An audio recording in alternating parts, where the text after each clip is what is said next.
Мреношката конференција за избор на селски биг. Селскиот биг како политичко прашање на векот. Првиот овој пролетен штрк беше дојден во гнездото во седелото, кој беше на самиот шил на племната од Риса Димовски.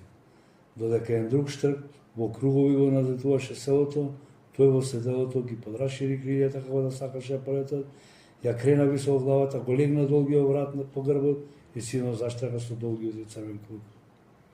Потоа ја исправи главата, ја подаде напред, ги крена и ги прирашири крилјата, повторно штракајќи со клунот, ја врати главата назад и пак напред, како да ја се поклонуваше на веќе дојдената пролет, што го будеше секој дамар на се што е живо. Штркот кој надетуваше селото во еден миг ги подаде долгите црвени нозе надолу како две обесени гранки, направи некоја грациозна фигура на небото и слета во седелото кај неговата дружка. Заедно во хор, со штракање на клоновите, во испрекинати наврати го обзнанија своето доаѓање и доаѓањето на новата пролет. Велјан, кој за прв пат есента седеше на камено Мирчевски, одма спроти големата порта од Василета Николовски, со сласт го гледаше овој неверојатен ритуал. Тој ја подизвади шубарата, ја почеше главата и си прошепоти. Повеќе од 70 години, секоја пролет оваа слика ми дава живот до наредната, до идната пролет. Каменот на кој седеше беше како малско одморалиште. Тоа беше едно големо жолто и мазно камчиште, неверојатно рекарско, на кој имаше место да седнат двајца возрастни мажи.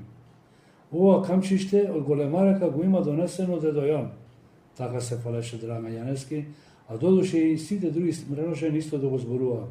Оволку голем камен можеше да донесе само Јоан Јаневски и никој друг во Мренова, така велеа. Ристе, иако му беше комшија на Велјана, не поиде да седни таму, зашто му беше скаран. Тој му се наути на Велјана, оти Велјан не му помогна да го сменат клинчето на оската од количето единачно. Ристе си беше сам покрај патот, беше седнал на еден труп, легнат покрај зидот плевната, одма до портата. Беше излезен на сонце да се стопли, а и да види кој е нагоре, кој е надолу. Одвај чекаша позастани некој да му кажува за Винковци, за реката Босут која се влива во Сава, да му кажува за големиот мост и за се друго како се поминал таму. Тој си ги носеше со себе најубавите спомени кога некојаш си ги имал. Младост, да знае мостом во Винковци да зборуват тој, а не јас. Тој да ви кажи кој беше Ристе. Ама бе млад, мрдајќи си со главата, ќе речеше Ристе. Беше многу убав и сончев пролетен ден. Мреношени ги спрегнаа зевгарите со малите единачни количина, а некои коњите со четворни коли и се распливаа низ село за да го изнесат на собраниот гној од ќеварите и буништата да го растурат по полето. Требаше да се очистат ќеварите и гумната, а и да ги нагнуат нивите пред пролетното арање. Мренова излегуваше од долгата и тешка зима, плевните беа скоро испразнети, сувите пиперки по чардаците разречени. Многу буништа мирисаа на истурена расолница и на неколкуте лисја од зелка, кои ете некако останали надвор од зелниците. Само дрвата по тремовите беа во изобилие. Мреножени беа дрвари и никако проблем не им беше да си се осигураат со огрев. Дури преку зимата, во убавите денови, со по неколку коњски или магарешки товари, ги дополнуваа потрошените залики. Жито и дрва треба да има од ново до ново. Студот и гладот не простуваат. Количината на овие две правила беше еднаква со количината на среќа кај старите. Овие две реченици беа девизата на старите мреножени, за да им бидат подсетник на младите домаќини. Излеговме од зимата, така се зборува селаните, кои ќе се собераа в кооперација кај Велјана продавачот. Така рекој од местната и го задолжија протуѓера Максим да помине низ село. Од куќа на куќа да ги известиш домаќините дека вечер во селскиот дом, во задружниот дом ќе има конференција. Доаѓањето е задолжително, не премено. Мора да се дојде вечер в сала. Така на секоја поединачно Максим им кажуваше на мреножени. Што ќе биде муабетот, ќе попрашаше некој. Тоа не е моја работа, ќе ви кажа главните. Ќе речеше Максим и ќе поедеше од другата во наредната куќа. Уште пред 2 години се групира скоро целата крупна жива стока во еден гојдарни, зашто децата се намалија, ама и тие што беа не сакаа да ги пасат говедата поединачно. немаше повеќе воларчина, немаше земање на руга за цело лето да ги пасат децата, само затоа што постарите така се договориле. Се од корен се променуваше умренове. Се формира голем гојдарник, а тоа беше причина да заживее и повеќе партиски живот во умренове. Селото се раздели на повеќе партии. Една групировка го фаворизираше јунецот од Миладина, другата партија јунецот од Никодина, третата партија јунецот од Светана и така некако се разделија селаните. Привилегијата беше јасна. Собственикот на избраниот бик немаше врска да троши ден за пасење на гојдарникот. Неговиот бик ќе ги обслужува селските крави, селаните ќе му го пасат бикот, а Стопанот ќе си биде слободен. Правилата уште пред 2 години ги постави местната. За секоја грло што ќе биде во гојдарникот, Стопанот имаше врска да ги паси сите селски гојда еден ден. Бидејќи имаше многу стока, ретко која фамилија можеше сама да ги паси сите гојда. Комшиите сами се организираа еден ден за едниот, другиот ден за другиот. И после повеќе од 30 дена секој си беше слободен. Зависно од тоа колку вкупно стока имаше таа година во гојдарникот. Обврската се менуваше. На почетокот бројот на грлата беше повеќе 100, баш ка тие што не сака или не беа примени во гојдарникот. Вкупно во селото имаше повеќе 150 грла крупна стока. Вечерта во селската сала беше преполно. Кметот заедно со неговите од местната се качи на бината за тој да ги гледа селаните од озгора, а тие него од оздола. Другари, излеговме од зимата. Ве викнавме да зборниме за 2 точки. Прво, в недела закажувам кул и сите со казми и лопати да дојдете на патот за Дражио. Ќе почнеме од Кеорепче, да го поправиме, зашто зимава си еба мајка да се раскопа. Дали има некој нешто да каже? Или поарно ќе утете си. Важно е сите да се соведите, сите в недела да дојдете и да ја завршиме таа работа. Така заклучи кметот, кој со страв се припремаше за втората точка. Второ, предлагам оваа година да го смениме бикот од Никодина со бикот од Павлета. Оти не го спомна јунчено моје, се огласи Цветан зајадливо. 2 годишно е, брезо е и убо е, што му фали. Сите го слушнавме гласот, ама човекот не го видовме. Цветан беше остарен, сунизок, свиткан, сгутен некај во средината на толпата.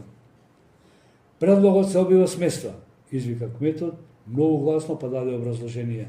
Лито е, плюс твоето јунче е рзак, со едно маде, и кравите ќе ни останат елојци.